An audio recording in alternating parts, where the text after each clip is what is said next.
Touchdown, a short story by Rowan Illingworth. Flight tracker, 10:48, 25,000 feet, London Heathrow airspace.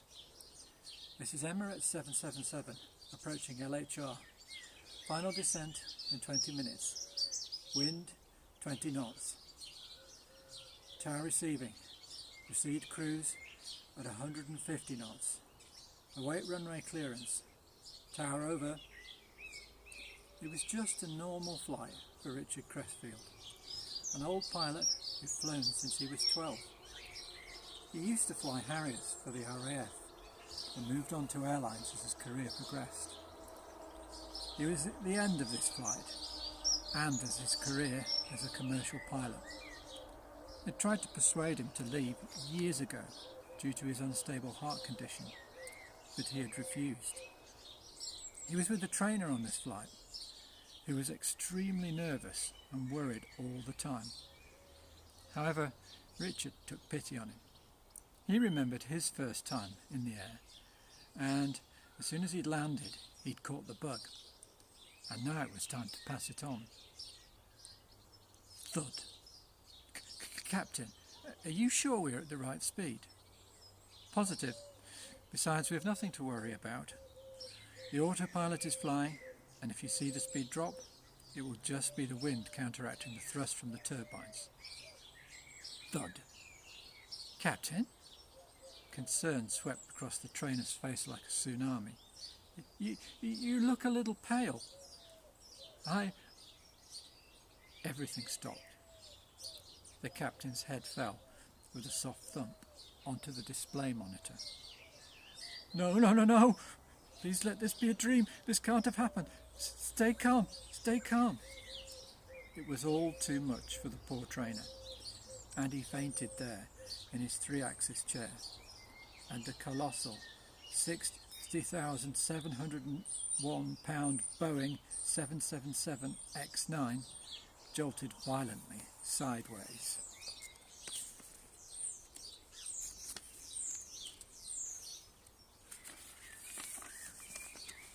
Clouds clung onto the plane like toddlers on their father's knee as it began to descend.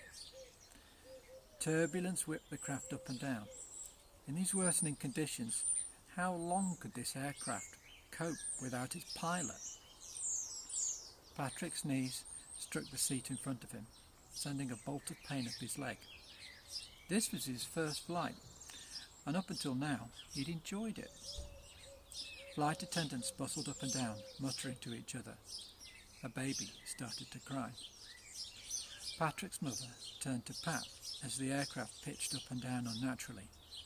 "Is this normal?" she asked, with a hint of worry. "I think you will find we are hitting medium gust pattern crosswinds, affecting this flight's gyroscopic navigational axis." "I'm sorry?" "We're in the wind," sighed Patrick flatly. "Emirates 777, this is the tower. Strong winds in 70 nautical miles off your heading. Please increase thrust rate now. Repeat, please increase thrust rate now. Emirates, do you read? Emirates." At the tower, feet scrambled up and down. Alarms rang. Phones were taken up immediately. They only had one priority: get through to that pilotless plane. Struggling to be heard over all the increasing chatter, a flight attendant spoke calmly and clearly. "Do not panic, but it seems this flight has got into a little situation." Hurriedly, an oxygen mask was thrown over the lifeless pilot's wrinkled face. A towering wave of screams and panic drenched all those in the plane. Patrick was the only one with any calm. The flight attendant pushed her way down the aisle of wailing people and knelt down as if Patrick were a king. "Do you know anyone aboard this plane who can fly? I've checked the passenger records and not found a single person," she said softly. "However, you are the only person aboard who knows anything about aviation. Put it this way, you are our only hope." In the steamed-up cockpit, Patrick wrestled with the controls. This was nothing like the simulators he'd played with on his phone. He read the many call-outs in the captain's log. Now, where was the throttle? He reached out with a nervous hand to a group of 3 large levers and pushed them up. On the HUD, a percentage flashed, 60%. Just enough to get us through this crosswind, he thought. A thrumming whine rose as the plane accelerated forward. He was tilting the yoke to the right to stop the ever-increasing wind from tipping the wing. He slid the headphone unit onto his head and heard panicked voices. Wait, there's someone on the receiver. Hello, 777. And if you don't mind us asking, who on earth is flying this darn thing? Well, let's just say I'm 12.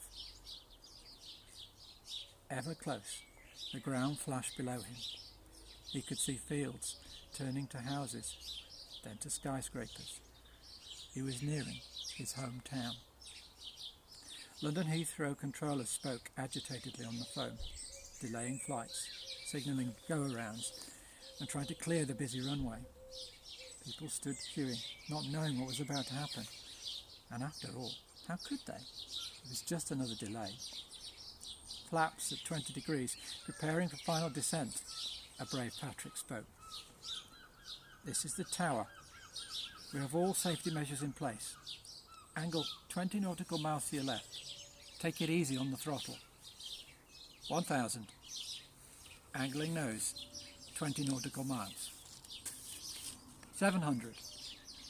Slats raise, 500. Maintain centre line. 100. Pull up, pull up, pull up. 50. Reduce throttle. 40, 30, 20. This is it. 10. Touchdown. A screech from the tyres, impacting the ground at 120 miles an hour, buttering the bread that was the runway. The slender airliner and all 237 people on board, including the poor pilot, shook and slowed gently to a halt.